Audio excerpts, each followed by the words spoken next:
Bonjour et bienvenue dans le flash d'information. Le Conseil économique, social, environnemental et culturel a lancé cette semaine sa première session ordinaire de 2025 à Abidjan.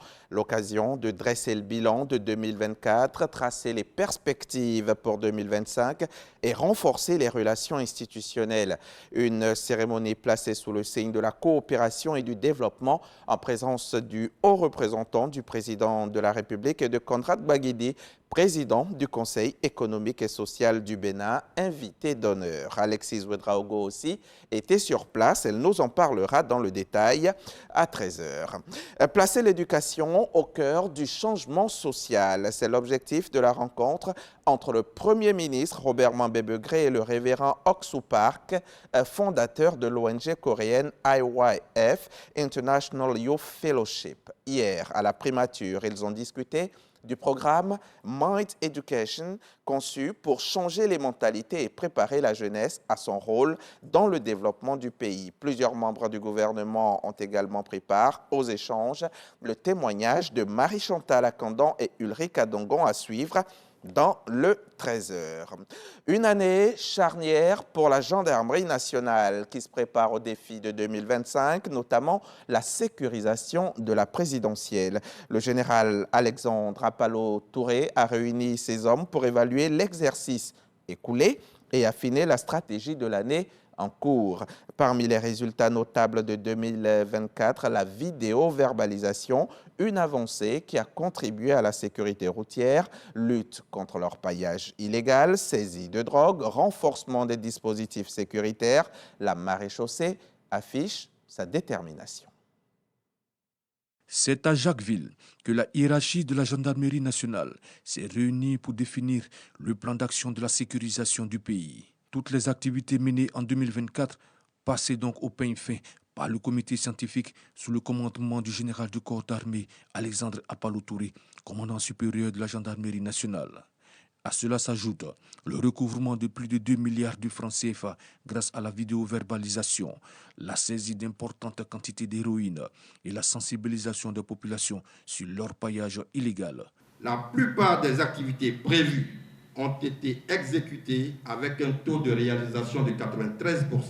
Entre autres, la cartographie de la criminalité actualisée, les populations sensibilisées tous les 2 mois sur les fléaux, à savoir l'orpaillage illicite, la drogue, le terrorisme, l'exploitation illicite de produits agricoles. Le général du corps d'armée, Alexandre Apalo-Touré, a traduit sa satisfaction envers ses hommes pour le travail effectué pour apporter la quiétude aux populations.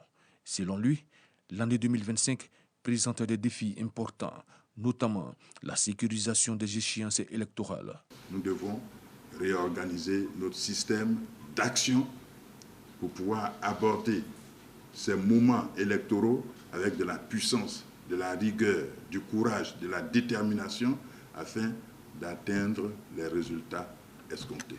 Le représentant du ministre d'État, ministre de la Défense, a invité les gendarmes à la consolidation des acquis. Faire un bilan d'étape de votre institution afin de mieux repartir de l'avant est une bonne décision qui vous honore et qui vous engage.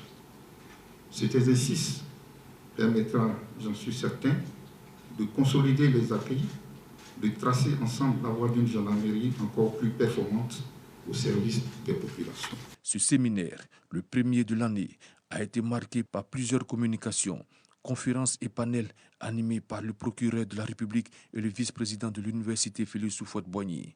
Les communications ont essentiellement porté sur les relations gendarmerie nationale, autres forces, les institutions et les populations. Un reportage signé Abou Sanogo et Abou Soro.